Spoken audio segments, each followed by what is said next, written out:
Udah bisa ya? Pilihannya udah kelihatan ya? Sudah Udah, ya? Oke. udah Pak. Oke, selamat siang. Hari ini kita akan belajar tentang hotel market segmentation ya. Jadi hal yang penting di dalam kamu di revenue management, kamu nanti berkarir di sales atau front office, kamu harus tahu segmen pasar hotel kamu itu siapa gitu ya.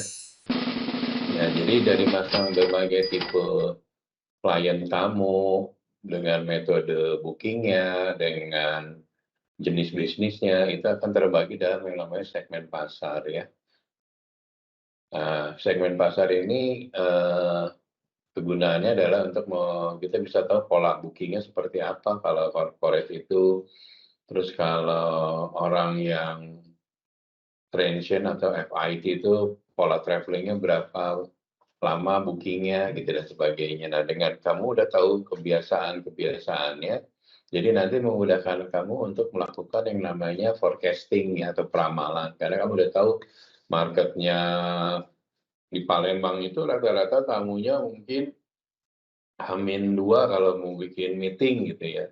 Atau kalau mau bikin conference mungkin bisa 1 bulan sebelumnya mau melakukan survei dulu kira-kira hotel di Palembang itu ada berapa banyak kamarnya, ballroom-nya ada berapa besar, meeting-meeting room-nya kalau terjadi breakout gitu ya, kalau kita meeting gede kan suka dipecah-pecah tuh jadi grup-grupan. Nah itu berapa banyak, nah kira-kira bisa menampung berapa banyak. Nah kalau di Bali kan ada nyampe 1.000, 2.000 gitu ya, karena ballroom-nya besar-besar. Nah kalau di Palembang saya nggak tahu yang paling gede di mana gitu ya. Nah dari situ nanti biasanya potensi untuk melakukan yang namanya conference nasional yang gede-gede gitu ya. Yang tamunya mungkin lebih dari 1.000 gitu, atau mungkin di atas 500 dan sampai 1.000-an gitu ya. Nah, kita mendefinisikan market itu membedakan tipenya pertama dari demografi ya. Yang kedua fisiografi, 3 geographical, dan 4 behavioral. Masing-masing kriterianya adalah seperti ini ya. Jadi kalau demografi kamu membedakan tamu segmen kamu tuh mulai dari umur ya. Jadi rata-rata sih yang meeting atau yang stay di hotel kamu, misalnya di Aston Palembang gitu, ternyata rata-rata umurnya 30 tahun ke atas.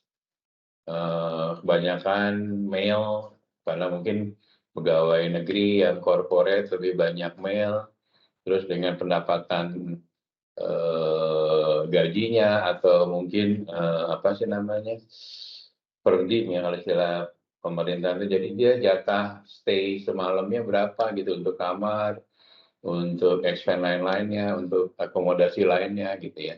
Itu dari segi pendidikan, nah dari segi pendidikannya mempengaruhi nanti. Biasanya kalau yang pendidikannya misalnya lebih tinggi, terus income-nya lebih tinggi, pasti dia akan nyari hotel yang mungkin brand-nya sudah well known, produknya bagus, dia akan ngecek dari yang namanya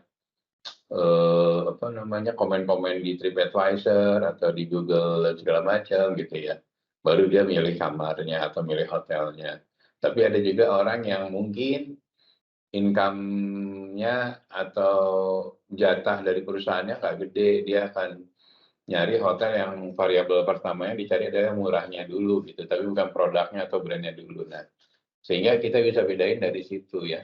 Jadi si demografi itu berarti kita menggunakan market kita rata-rata di umur berapa sih, gendernya gimana, income-nya, pendidikan, dan jenis pekerjaannya apa saja. Jadi demografi kan ternyata market kita banyaknya corporate, corporate-nya tamu-tamunya male sama female, banyakkan male gitu, banyak laki-laki, 60%, dan rata-rata stay-nya mungkin nggak berkeluarga, tapi karena perusahaan dia hanya per pack, jadi 1 orang aja gitu ya stay-nya. Jadi mungkin nanti ini pengaruh juga nanti ke kita punya breakfast allocation-nya ya. Jadi kadang-kadang kita kan kalau bikin allocation langsung dibagi 1 kamar, langsung alokasi dua breakfast gitu ya. Nah, nanti kamu bisa ngebedain tuh kalau tipe kamar-kamar misalnya corporate, rata-rata karena selama ini 1 tahun rata-rata tamunya cuma 1 orang. Nah, nanti kamu bisa bedain aja. Jadi dalam waktu sistemnya mengalokasikannya nggak langsung 2, tapi 1 gitu ya. Terus yang kedua, dari segi harga juga kamu nanti bisa bedain, misal breakfast untuk tipenya corporate, kamu karena harga corporate lebih mahal, alokasinya lebih tinggi. Itu biar ngebantu kamu punya chef food cost-nya nanti ya. Kan sebenarnya makannya sama aja sih, cuman karena harganya kan beda-beda nih struktur harga. Dengan harga yang berbeda, kita alokasi breakfast-nya juga kita bedain gitu ininya, apa namanya, alokasinya atau pembagiannya ke breakfast-nya ya. Yang selanjutnya ke psikografik. Nah, psikografik ini lebih ke lifestyle ya, atau hobinya modelnya seperti apa. Nah, sebagai contoh misalnya sekarang itu kan banyak hotel-hotel yang konsep urban ya, atau konsep yang bersifat marketnya untuk milenial gitu kan. Kamu bisa lihat model kamarnya juga akan lebih simpel, tapi dia lebih mengutamakan misalnya bandwidth-nya, lebih mengutamakan yang penting TV channel-nya itu TV-nya sudah apa namanya kayak di Google TV atau Android TV, sehingga mereka tidak pernah nonton TV lagi tapi menggunakan Netflix atau YouTube dan sebagainya. Jadi syarat utamanya bandwidth-nya harus bagus. Nah itu kita lihat ini kalau memang kita mau nyasar marketnya itu, ya kamu sekarang gedein bandwidth-nya, sekarang bandwidth-nya mahal kan, wifi internet itu sekarang dengan bandwidth gede harganya sudah makin murah gitu ya. Nah ini juga kembali nanti ke konsep dari hotelnya kamu. Karena kamu segmen pasar yang mengambil modelnya yang lifestyle, mulai dari produknya, mulai dari arsitekturnya harus disesuaikan dengan market kamu ya. Terus geografiknya ya, kamu kan hotel lokasinya di kota gitu ya. Terus Palembang kotanya panas, berarti AC harus utama. Mungkin hot water nggak terlalu penting, atau mungkin penting tapi tidak terlalu suhunya harus panas sekali gitu kan. Nah ini juga menjadi karakteristik untuk kamu bangun hotel. Nah sekarang banyak orang bangun hotel, si segmentasinya dianggap sama semua, jadi akhirnya ya tadi AC-nya atau air panasnya sengaja dibikin panas sekali, toh kotanya sendiri udah panas, mungkin orang yang ke sana malah gerah gitu, malah senangnya pakai air dingin dan sebagainya. Kayak gini gitu ya. Terus behavior, kembali nih kalau behavior, kalau kita sudah biasanya yang lifestyle yang udah punya kemampuannya tinggi, dia akan sangat fanatik sama brand gitu ya. Nah, makanya kita setiap grup-grup besar itu punya brand loyalty, membership ya, kayak Marriott ya punya Marriott Bonvoy, Accor punya apa gitu, saya nggak tahu, Hilton mungkin punya apa. Nah, diharapkan market-market yang sudah loyal ke brand ini akan stay di kita gitu. Jadi ada asumsi bahwa brand itu bisa dan terbukti ya, nggak asumsi ya, tapi bisa apa sih namanya, bisa mengkapitalisasi market gitu ya. Jadi kalau kamu bangun misalnya di Palembang, sekarang ini kan belum ada yang brand gede, mungkin Novotel ya dari Accor. Mungkin 2 tahun lagi mungkin ada misalnya Marriott gitu masuk. Nah Marriott ini kan sudah interconnected dengan seluruh Marriott di dunia gitu ya. Dan mereka semuanya member, dan sekarang semua pegawai termasuk government, dulu kita kan nggak boleh government di-enroll jadi member gitu ya, sekarang boleh. Nah setiap orang stay kan dengan menggunakan member, semakin banyak dia stay, semakin banyak dia ke apa ya, keuntungan, dapat poin lebih banyak.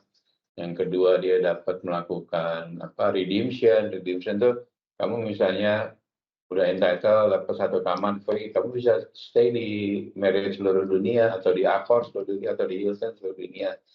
Terus misalnya si brand itu juga kerjasama sama airline, sama Garuda, sama Singapore Airlines gitu ya. Jadi setiap membernya Accor atau membernya Marriott dapat diskon. Nah itu kan semakin brandnya gede, dia semakin banyak beneficialnya gitu. Maka itu yang akan menjadi nilai tambah ya bagi tamu, dan itu menjadi nilai tambah bagi kita pemilik hotel. Dengan menggunakan brand itu emang mahal, tapi kita punya market yang juga cukup loyal dan daya belinya cukup tinggi gitu ya.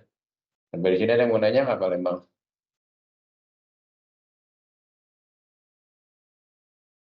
Kalau enggak kita lanjut ya. Nah, segmen pasar juga bisa dibagi dari berbagai tipe eh, kategori dari nantinya rate-nya ya, strukturnya. Yang pertama transient ya. Transient itu kebanyakan adalah individual training, tapi bisa buat bisnis, buat meeting, buat apapun gitu ya. Tapi sifatnya individual gitu ya. Nah, biasanya kita ada batasannya yang masuk ke grup, misalnya 10 orang atau 10 kamar masuk ke grup, tapi kalau yang bookingnya masing-masing kita masuk ke transient gitu ya. Nah, transient ini bisa melalui website kita, hotel website, atau menggunakan OTA gitu ya. Nah, nanti kita mengkonversi dari OTA itu, kalau bisa tamu yang dulunya booking ke OTA, kita kita tawarkan untuk langsung direct booking ke website kita gitu ya. Karena dari sisi hotel kita dapat untung, kita harus nggak bayar commission ya sama OTA. Nah, di direct booking nanti kita bikin package, ada diskon dan sebagainya ya. Nah, ini corporate yang saya sampaikan kemarin. Corporate itu intinya kita melakukan B2B ya, business to business. Jadi hotel kerjasama dengan misalnya Windem Palembang kerjasama dengan Pertamina Palembang, bikin corporate rate, bahwa semua tamunya Pertamina stay di kamar misalnya superior harganya 900.000, terus dapat misalnya dapat laundry pakaian dalam sehari satu set gitu ya. Terus including breakfast 2 pack. Nah, ini biasanya dibunyikan di corporate kontrak ya nantinya ya. Jadi nanti kamu kalau jadi sales, waktu kamu closing bisnis, kamu memberikan namanya kontrak rate. Kontrak rate ini berlaku untuk 1 tahun ya. Nah, nanti kan seperti sampaikan kemarin itu corporate itu ada macam-macam, ada A, B, C gitu ya. Tergantung dari room night production-nya. Semakin tinggi room night production-nya, harganya semakin murah gitu ya, supaya orang lebih menstimulus atau mendorong untuk booking menggunakan kontrak rate ya. Nah, ini grup tadi beda dengan yang tadi transient ya. Kalau grup ya kamarnya lebih dari, biasanya tergantung masing-masing hotel, ada yang lebih dari 10 dimasukin ke dalam grup gitu ya. Grup ini bisa berbagai jenis, bisa dari corporate juga. Grup ini bisa ada grup individual, ada grup meeting, atau grup tergantung ya. Jadi dari masuk tujuan stay-nya gitu ya. Nah, kalau wholesale itu adalah agent-agent besar ya. Dulu ada offline agent kayak apa namanya, kalau kamu kenal misalnya Payatur, Panorama, apalagi yang gede, apa sih namanya, jadi lupa. Payatur, Panorama, KH, pokoknya gede-gede gitu ya. Itu wholesale. Tapi sekarang offline itu udah mulai menurun ya, sudah mau digantikan dengan online. Online lebih ekspansif karena orang lebih mudah menggunakan online, harga lebih gampang, malah lebih murah dan sebagainya ya. Nah, selainnya di luar dari ini biasanya kita masukin kategorinya ke others ya. Jadi others itu kalau ada satu tamu atau segmen yang tidak masuk ke dalam 4 yang tadi, masuknya ke others ya. Kenapa kita butuh market segment? Ya itu tadi, dengan market segment itu kita bisa melakukan pricing yang berbeda ya. Kamu corporate sama wholesale harganya beda. Corporate sama FIT harganya beda. Corporate sama OTA harganya beda gitu ya. Untuk apa? Untuk meningkatkan, memaksimalkan revenue. Kalau harganya sama aja antara corporate sama agent, ya semua akan lari ke corporate, agentnya nggak laku gitu, karena agent nggak bisa ngejual lebih mahal kan, karena si hotelnya jualnya sama aja misalnya gitu ya. Ini contoh dari kenapa kita membutuhkan market segment, dan market segment gunanya kita bisa tailor made ya material promosinya, dan kita bisa benar-benar tahu kalau ke segmen pasar ini model marketingnya nanti seperti apa, pakai digital advertising-nya menggunakan apa gitu ya. Jadi benar-benar tepat sasaran gitu loh. Jadi masing-masing saya sampaikan yang tadi kan di slide sebelumnya, masing-masing segmen kan ada kriteria masing-masing ya. Yang tadi yang misalnya berhadap behavioral, misalnya milenial, model promonya sama corporate mungkin berbeda gitu ya. Milenial dalam artian individual gitu ya, akan berbeda ya. Mungkin lebih efektif menggunakan Instagram gitu ya. Tapi untuk corporate mungkin lebih efektif menggunakan misalnya advertisement-nya menggunakan Google Plus atau nanti ada banyak macam ya di di kuliah digital advertisement nanti saya akan bahas. Jadi kurang lebih, jadi masing-masing segmen itu membutuhkan pendekatan marketing yang berbeda ya. Memang secara umum sih ada yang namanya personal selling, yaitu sales ya. Tapi kan itu sales kalau yang bisa dijangkau, kalau nggak bisa dijangkau kan makanya sekarang sosial media itu semakin apa ya, semakin mumpuni karena itu juga marketnya kita ada di situ gitu loh. Jadi kan sebagian orang juga menggunakan IG, menggunakan TikTok, menggunakan Facebook, atau menggunakan platform lainnya. Nah, itu kita bisa beriklan sesuai dengan segmen pasar kita gitu ya. Ini yang tadi saya sampaikan, kegunaan dari menggunakan segmentasi, kita lebih targetnya lebih tepat ya, marketing kita nggak salah nantinya. Terus kita gimana sih, kita kan ini kan market tuh bermacam-macam. Nah, dari market bermacam-macam, menggunakan distribusinya juga pakai apa? Apakah pakai distribusi itu cara channel tamu bookingnya ya, bisa menggunakan OTA, atau Global Distribution Service, atau menggunakan website kita, atau mungkin secara tradisional dari sales yang jualan ke corporate-corporate. Juga segmentasi itu untuk mengembus revenue dan profitability. Kalau kita tahu bahwa nanti paling untung itu menggunakan misalnya pada saat ini market itu lebih ramenya misalnya di weekend gitu ya. Nah, gimana caranya nge-boost nanti kita bikin package di weekend, misalnya dibanding dengan dinner, terus laundry dan sebagainya ya. Increase guest engagement. Jadi dengan segmennya sudah terbagi-bagi, kita kan lebih jelas. Kita dengan corporate sudah lebih tahu siapa aja market kita dan sebagainya. Terus memudahkan guest experience juga ya. Jadi FIT sama corporate mungkin ekspektasinya beda.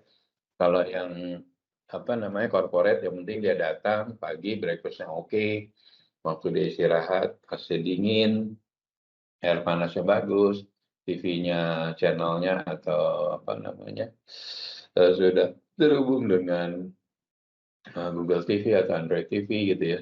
Tapi untuk market leisure mungkin beda, dia minta kolam renangnya yang besar, bersih dan sebagainya gitu ya. Sedangkan kalau corporate kan jarang orang meeting, ya satu dua lah yang menyempatkan ke gym atau menyempatkan menggunakan pool dan sebagainya ya. Nah, jadi dari kesekian banyak tamu itu kita bisa clusterin segmen kita. Segmen kita corporate modelnya kayak gini, apa namanya wholesale-nya kebanyakan dari sini, OTA-nya apa aja. Jadi terfokus gitu ya. Jadi kita lebih operasionalnya juga lebih mudah gitu ya, lebih murah ya, kayak model. Kan udah jelas kalau yang corporate rata-rata tamunya cuman stay-nya satu orang. Jadi setup untuk kayak towernya mungkin nggak usah 4 gitu kan, kalau bisa 2, biasa ngasih masing-masing 2 gitu ya. Tapi kalau ini kan cukup misalnya 2 aja dan sebagainya ya.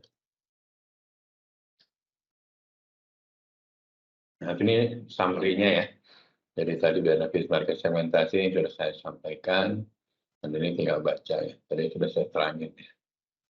Nah, alat untuk menggunakan cara membuat segmentasi pasar macam-macam, mulai dari reservation system. Dari reservation system kita udah ngebedain ya nanti mana tamu ini masuk ke segmen mana, corporate kah, FIT kah, dan sebagainya. Dari PMS-nya juga, mungkin dari Opera atau di sana kamu pakai Realta gitu ya. Jadi nanti misalnya reservation-nya nge-link sama PMS-nya sih pasti jadi satu. Tapi kalau reservation modulnya lain, PMS-nya modulnya lain, tapi tetap mereka terintegrated sehingga segmentasi pasarnya jelas gitu ya. Jadi tamu booking atas nama PT Pertamina maka nanti di sistem akan direcord sebagai akun Pertamina, segmentasinya corporate gitu ya. Nah, dari revenue management system juga nanti kegunaannya untuk forecast okupansinya, karena udah tahu rata-rata corporate yang stay di stay di hotel kita tuh rata-rata mungkin 20%, sisanya FIT, terus, ada lagi government, terus OTA. Nah, dari itu kan kita bisa menggolongkan ya rata-rata tamu kita berapa persen sih OTA-nya, berapa persen corporate-nya dan sebagainya. Nah, nanti juga digital marketing-nya sesuai yang saya sampaikan gitu, gimana cara apa sih namanya, memetakan market mapping segmentasi kita, misalnya menggunakan Google Analytics gitu ya. Google Analytics untuk, market kita tuh rata-rata di luar Palembang di mana aja, oh Jakarta. Jakartanya mana aja, ada Jakarta Barat, Selatan, Timur, Barat, itu nanti akan terdefinisiin. Jadi kamu kalau mau bikin iklan, oh ternyata segmen pasarnya corporate mining banyaknya orang di Jakarta Selatan gitu ya. Memang Google Analytics ini datanya ngambilnya data dari ID dari ID tamu ya, dari KTP-nya. Bisa jadi sih kerjanya di Jakarta Selatan, mungkin rumahnya di Depok, tapi ya dia akan mengambil minimal salah satu resource-nya yaitu berarti perusahaannya. Jadi perusahaannya lebih banyak di Jakarta Selatan. Nah, berarti kamu nanti kalau beriklan atau beradvertising menggunakan Meta Search atau Google atau apa namanya IG itu bisa ditargeting ke marketnya. Misalnya marketnya minta Jakarta Selatan, ya udah kamu fokus aja di situ gitu, karena market kamu adanya di situ. Ini Google Analytics seperti saya sampaikan tadi ya. Tapi ke depannya tetap kita harus mengedepankan kita punya website sendiri, misalnya accor.com, marriott.com, terus apa lagi, windem.com gitu. Karena itu saya sampaikan, menggunakan website ini kan lebih murah ya bagi kita. Kita nggak usah bayar lagi komisi, udah gitu data tamunya ada di big data hotel kita gitu ya. Dan kita harapkan nanti dikonversi menjadi member yang akhirnya menjadi loyalty market kita, ya. Terus ini ada yang mau nanya nggak? Nggak ada, selanjutnya. Nah, untuk mengetahui berapa dalam hotel kita ya, kadang-kadang kita pengen tahu kan yang stay di kita tuh modelnya selain booking pattern, rata-rata dia pengennya stay-nya seperti apa sih, kamar-kamar di zone berapa yang paling diminati gitu ya. Terus rate-nya, sensitivity terhadap rate gimana gitu ya. Nah, dari identitas itu dengan menggunakan market segment nanti kita tahu kan rata-rata hotel itu length of stay-nya berapa. Nah, cara menghitung length of stay adalah jumlah apa namanya, kamu nanti bisa lihat dari sistem itu ketahuan misalnya orang per hari ini nginep rata-rata 2 malam gitu ya. Nanti secara sistem akan dijumlahkan dalam 1 tahun dibagi jumlah hari. Biasanya sih angkanya nggak bulat ya. Jadi misalnya length of stay-nya 1,3 hari. Jadi rata-rata ada yang 1 hari, ada yang mungkin lebih dari 1 hari. Tapi karena digabung terus dibagi, angkanya menjadi nggak bulat gitu ya. Jadi orang ke Palembang itu rata-rata kalau yang meeting rata-rata stay mungkin datang pertama, meeting 2 hari, hari ketiga pulang, berarti 4 malam. Tapi yang stay-nya orang liburan mungkin Palembang kan bukan kota wisata ya, sehari juga kelar mungkinnya keputaran gitu ya. Paling 2 malam. Nah, penjumlahan dari 4 malam, 2 malam, semua dijumlahin, dibagi jumlah hari, maka dapatlah apa namanya, berapa lama rata-rata tamu stay di hotel kita ya. Nanti kita bisa lihat dari PMS juga dari sistem hotel, berapa banyak sih yang weekday, banyakan weekday apa banyakan weekend bisnis di hotelnya. Kalau Palembang mungkin lebih banyak weekday kali ya, weekend-nya saya nggak tahu juga, mungkin weekend ada diisi mungkin dari sekitaran kabupaten sekitaran Palembang mungkin ya. Nah, berapa lama booking-nya? Dari mulai dia stay, misalnya dia mau stay besok, booking-nya dari kapan nih? Ada yang booking 2 hari sebelumnya, 3 hari. Nah, kalau 3 hari berarti H-3, kalau 1 hari H-1 gitu ya. Itu booking. Nah, dari model booking bisa kita selalu disiapin sama housekeeping. Ini kadang-kadang dalam 1 hari suka ada banyak yang mendadak booking nih. Berarti kamar harus selalu ready minimal 20 kamar gitu ya. Karena banyak tamu yang go show datang dan Nah, terus pricing sensitivity. Karena kita udah tahu segmen pasar kita ternyata sangat sensitif sama harga. Jadi harga naik dikit dia suka pindah tuh ke kompetitor. Nah, kamu juga harus jagain tuh karena tahu model. Berarti modelnya tamu kamu itu rata-rata yang hanya lihat variabel harga. Biasanya kalau lihat variabel harga, nggak lihat produknya mau bagus mau jelek, yang penting murah aja bisa jadi. Tapi ada juga yang penting pricing harus 1 jutaan lah gitu. Nah, disitulah segmen pasar kita ketahuan nih. Terus kita menggunakan cancellation nggak? Misalnya orang udah booking, terus nggak jadi, ada beberapa hotel yang bisa di-refund penuh ya. Jadi kalau kamu cancel di-refund penuh, tapi ada beberapa hotel yang punya policy kena cancellation charges gitu ya. Bisa dipotong 10%, 20%, dan sebagainya. Tapi beberapa brand besar sih kita akan balikin ya, karena apalah artinya kita memotong ini, nanti tamunya kesal lah ibaratnya gitu ya. Mendingan kita ngejaga perasaannya, boleh di-refund dengan kondisi bisnis yang jelas gitu ya. Tapi nggak bisa kalau wedding kita udah prepare segala macam cancel, nggak bisa. Tapi kalau kamar biasanya kita bisa refund ya. Terus rata-rata berapa banyak sih yang no show, yang udah booking tapi nggak jadi check-in. Nah, ini juga pengaruh nih. Bisa jadi pindah ke kompetitor, atau bisa jadi mungkin masuk ke Palembang pesawatnya susah. Jadi udah dapat hotelnya, tiketnya nggak dapat gitu ya.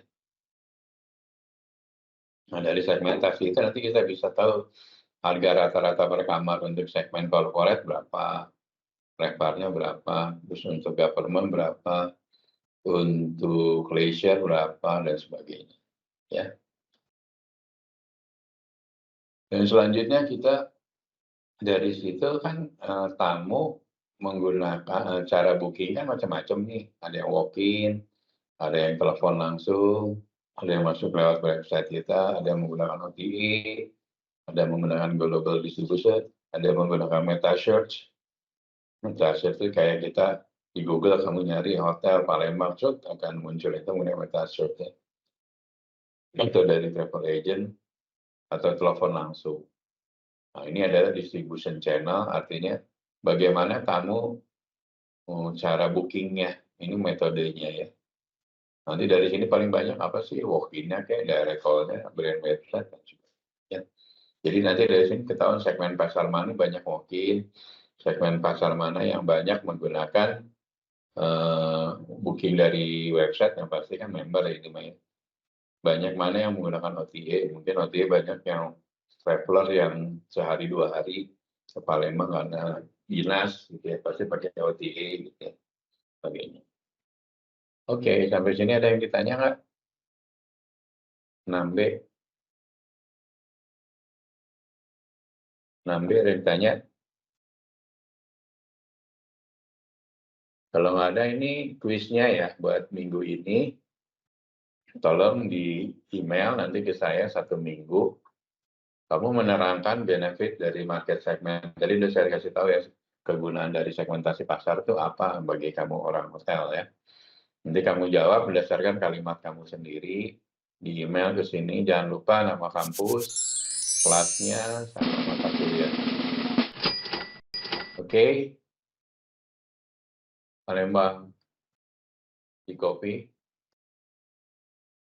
Baik, Pak Dino. Baik, Terima Pak Dino. Terima kasih, Pak. Baik, Oke. Pak Dino. Terima kasih, Saya Pak. kirim materinya. Jangan lupa kuisnya ya untuk nambahin nilai. Thank you. Baik, Pak Dino. Terima kasih. Baik, Pak Dino. Terima kasih, Pak.